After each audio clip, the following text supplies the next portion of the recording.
शुरू अल्लाह का नाम लेकर जो बड़ा मेहरबान निहायत रहम वाला है। अस्सलाम वालेकुम प्यारे मुसलमानों, आज का टॉपिक है बिस्मिल्लाह।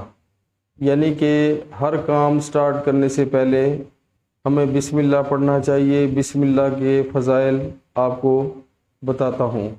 प्यारे मुसलमानों, हमें अपनी ज़िंदगी का मामूल बना लेना चाहिए कि हम हर काम से पहले जो है वो अल्लाह का नाम लें, शुरू अल्लाह के नाम से करें। तो प्यारे मुसलमानों, इसके बहुत ही फ़ज़ाइल हैं और अल्लाह ताला बहुत बरकत डालते हैं हर काम में, जिसमें यानी कि पहले अल्लाह ताला का नाम लिया जाता है।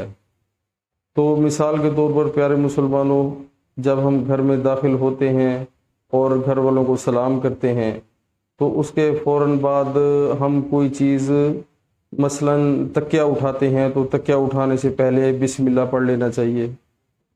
तो कपड़े जो हैं उनको इस्त्री करने से पहले बिस्मिल्लाह पढ़ लें। औरतें हैं तो वो खाना पकाने से पहले बिस्मिल्लाह पढ़ें। गर्ज तमाम जितने काम हैं जो यानी कि हम अपने हाथ को आगे बढ़ाते हैं किसी काम के लिए भी, तो ये हमें आदत अपनी अपना लेनी चाहिए बिस्मिल्लाह की।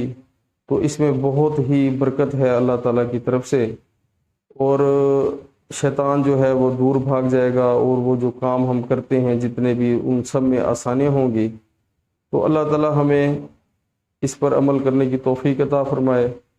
प्यारे मुसलमानों, अल्लाह ताला ने बहुत ही आसानियाँ रखी हैं हर मामले में मुसलमानों के लिए, और अल्लाह ताला बहुत गफूर और रहीम भी हैं।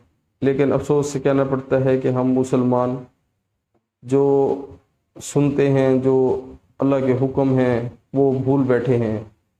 तो हमें इस चीज़ का ख्याल करना चाहिए। अपनी ज़िंदगी में जो आर्जी ज़िंदगी है इसमें जितना हो सकता है अल्लाह और अल्लाह के रसूल सल्लल्लाहु अलैहि वसल्लम के हुक्मों के मुताबिक ज़िंदगी गुजारनी चाहिए। और हर काम जो पहला स्टेप है बिस्मिल्लाह का वो लाजमी अदा करना चाहिए। इंशाल्लाह खैर व बरकत होगी। मिलते हैं अगली वीडियो में, अगर ज़िंदगी रही तो इंशाल्लाह। अस्सलामु अलैकुम व रहमतुल्लाहि व बरकातुहू।